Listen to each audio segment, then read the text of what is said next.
ወዳጆች ሰላምታዬ በያላችሁበት ይድረሳችሁ። ከብዙዎቹ ጥቂቶቻችሁ የሆነ ያለውን ነገር የምትረዱ ይመስለኛል። በዚህ በምስራቅ አፍሪካ ማለት ነው። ኢትዮጵያን ከቦ ያሉ ሀገራት ውስጥ ምን እየሆነ እንደሆነ አልፎም ደግሞ የዚህ ነጸብራቅ ኢትዮጵያ ውስጥ ምን እየፈጠረ እንዳለ የምትረዱ ይመስለኛል። አብዛኛው ሰው ግን ነገሮችን በቅጡ የተገነዘበ ወይም ለመገንዘብም ፍላጎት ያለው አይመስለኝም። መቼም አንተ ሁሉን ነገር አውቀህ ነው ወይ የምተነትንልን እንደማትሉኝ ተስፋ አረጋለሁ። ሰው የተገነዘበውን የሚያውቀውን የሚረዳውን ያክል ካካፈለ ሌላውን ደግሞ በራስ ጥረትም ከሌሎችም በመገንዘብ ነገሮችን ለማስተካከል ጥረት ማድረግ እጅግ አስፈላጊ ነው። በተለይ አገርን በተመለከተ እኔ አንዳንዶቹ ወይም አብዛኛው ሰው እየሆነ ያለውን ነገር የተገነዘበ አይመስለኝም። ፍጹም የተለየ ሁኔታ በምስራቅ አፍሪካችን በሀገራችን ዙሪያ ላለፉት 50 60 70 ዓመታት ሲካሄድ ነበር። አሁን ቀስ በቀስ ፍሬ እያፈራ እየጎመራ ወዳልሆነ አቅጣጫም ወደሚጠቅም አቅጣጫም መንታ መንገድ ላይ ቆሟል። ሰሞኑን እንኳን ከእስራኤል የሶማሌላንድ እውቅና ጋር ተያይዞ ዓለም ላይ ምን እየተፈጠረ እንደሆነ በዚህ በምስራቅ አፍሪካችን ምን እየሆነ እንዳለ ያልሰማ ሰው ያለ አይመስለኝም፣ አውቆ ካልተኛ በስተቀር። እኔ ወዳጆች ነገሮችን በቅጡ ያልተገነዘብን ወይም ለመገንዘብ ፍላጎት ያለን ሰዎች ከዚህ አይነት አስተሳሰብና ከዚህ አይነት ሁኔታ ራሳችንን መንጭቀን ማውጣት መቻል አለብን። ዓለም የተኛውን የሚንቀራፈፈውን ግራና ቀኝ እያየ የሚጓዘውን ጥላ እያለፈች ነው። ዓለም ሁሉንም እየደፈጠጠ ወደፊት የሚሄደውን ብቻ ነው የምታከብረው። ሁሉንም አርቆ ቢዮንድ ማውንቴን ቢዮንድ ከወንዙ ባሻገር ከተራራው ባሻገር ከከተማው ባሻገር ከራሱ ብሔር ከራሱ እምነት ባሻገር ያለውን ማየት የሚችል ሰው ብቻ ነው ሰርቫይቭ እያደረገ ያለው ወይም ሰርቫይቭ ሊያደርግ የሚችለው። ከዚህ በኋላ እኛ ላለፉት 40-50 ዓመታት ኢትዮጵያን ቀይ ባህር ሊያሳጡ ነው፣ ኢትዮጵያኖችን ሊከፋፍሉ ነው ብለው የኢትዮጵያ መንግስታት ሲጮሁ ስናፌዝ ነበር። አይ የራሱን ስልጣን ለማራዘምና ለማስቀጠል ሲል ነው ይሄ መንግስት የሚያወራው፣ የውስጥ ችግርን ለማፈንና አቅጣጫ ለማስቀየር ነው ይሄ መንግስት የሚያወራው እያል የኃይለ ሥላሴንም የደርግንም የህወሓትንም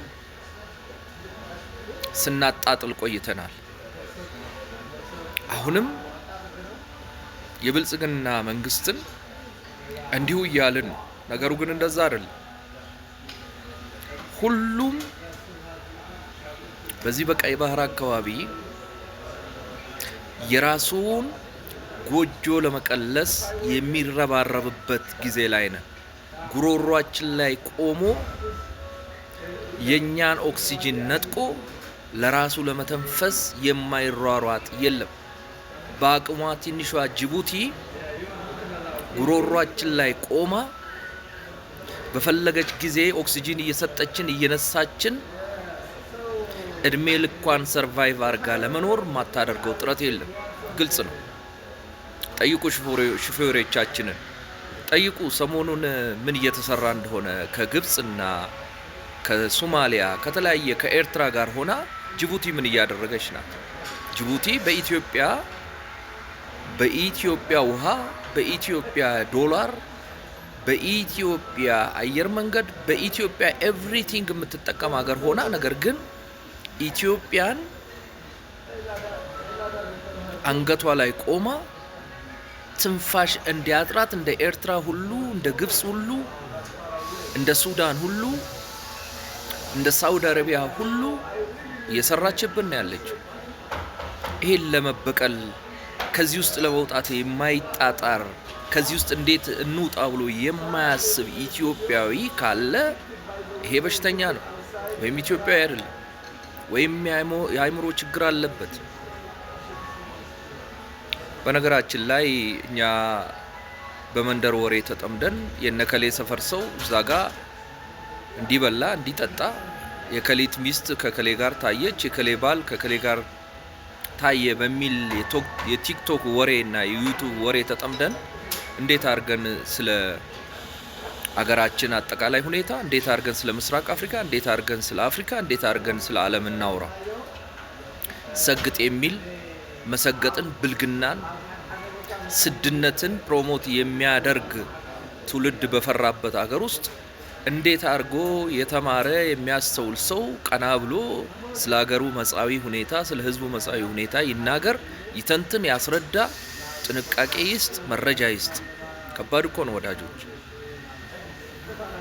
እና እውቀቱ እያላችሁ እያወቃችሁ የምትረዱ የምትገነዘቡ ሰዎች ወደፊት ወጣ ወጣ በሉ። ምን እየሆነ ነው ያለው? በምስራቅ አፍሪካ ምን እየተደረገ ነው ያለው? ምንድነው የኢትዮጵያ ትርፍ? ምንድነው የኢትዮጵያ ኪሳራ? ግብጽ ምን እያደረገች ነው? በቃ ግብጽ ካላጠፋችን የማትቆም ሀገር መሆኗን በግልጽ እያሳየች ነው። ለዚህም ኤርትራና ጅቡቲን እያስተባበረችብን ነው። ግልጽ ነው። ይሄ ሜዳ ላይ ያለ ነገር ነው። አንሰማም፣ አናይም፣ አንገነዘብም። አገር ምን አባቱ ሰፈር ይበልጥብኛ ካላልን በስተቀር ማለት ነው። እኔ ወዳጆች ስለ ሰፊው ስለ ታላቋ ሀገራችን ብናስብ የሚሻል ይመስለኛል።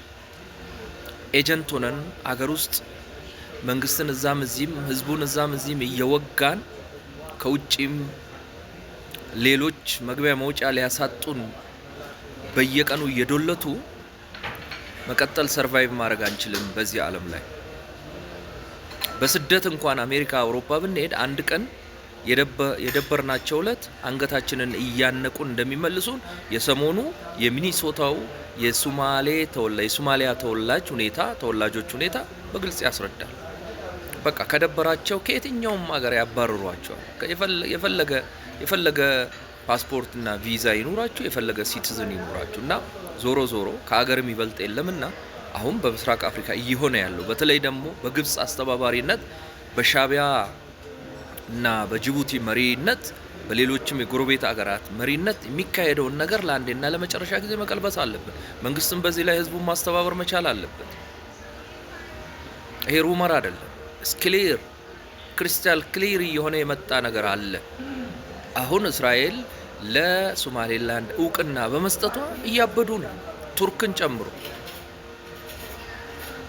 ጨምሮ የአረብ ሳውዲ አረቢያ ማአት ሀገራት ይሄ ማለት ለኢትዮጵያ ሁኔታዎች ስለሚመቻች ትክክል አይደለም አንቀበልም እያሉ ነው። እኔ በአፍሪካ አንድነት፣ በሶማሊያ ህዝቦች አንድነት ወይም በሶማሌ ተወላጆች አንድነት ላይ ምንም ችግር የለብኝም። ለሀገሬ ህዝቦች አንድነት ስመኝ ለነሱም አንድነትን እመኛለሁ። እኔ ሶማሌላንድ ባትገነጠል ደስ ይለኛል። ነገር ግን ካለው ታሪካዊ ሁኔታ ተነስተው እውቅና ከተሰጣጡና ከተገነጠሉ ይሄ የኢትዮጵያ ጉዳይ አይደለም። ኢትዮጵያ አይደለችም፣ እስራኤል ነው ያደረገችው። ስለዚህ አንተ ተከትላ ኢትዮጵያ የትኛውንም እርምጃ ብትወስድ ተጠያቂነት የለባትም። ሌሎቹ እየዶለቱባትም ዝም ትበላ እያልኩ አይደለም። እንደሚዶለቱባት ዶልተው የኢትዮጵያ መሪዎች ለኢትዮጵያ የሚጠቅም ነገር መስራት አለባቸው። እየሰሩም ነው። እኔ ለዛም ነው የኢትዮጵያ መንግስት ያው ወደ ኋላ ቀርቷል፣ እዛ ጀርባ ነው ያለው፣ ዲፕሎማሲውም ደክሟል እየተባለ ከፊት አገኘ ነው፣ ተሻግሮ ከባህር ማዶ አገኘ ነው። ስለዚህ ይሄ ተጠናክሮ እንዲሄድ እኛም ዜጎች መንቃት እንደያቅማችን ሀሳቦችን እየሰነዘርን መንግስትን የሚደግፍ ሀገራችንን የሚጠቅም ከውስጥ ሽኩቻ እንውጣ። ከእምነት ከጎሳ ከመንደርተኝነት እንውጣ። አሁን በመንደር አይደለም ዓለም የሚመራው። ስለ መንደር ስታወራ ሌላው መጥቶ መንደርህንም ይቀማሃል፣ መንደርህንም ወንዝህንም ይቀማሃል፣ ቤተሰብ ሀብት ንብረትህንም ይቀማሃል። በቃ አሁን ጅቡቲ ከዘጋችብን አለቀ እና ጅቡቲ አንድ ቀን ደግሞ እግራችን ላይ ወድቃ ተንበርክካ እንደምትለምነን አልጠራጠርም። እንበርታ። አመሰግናለሁ።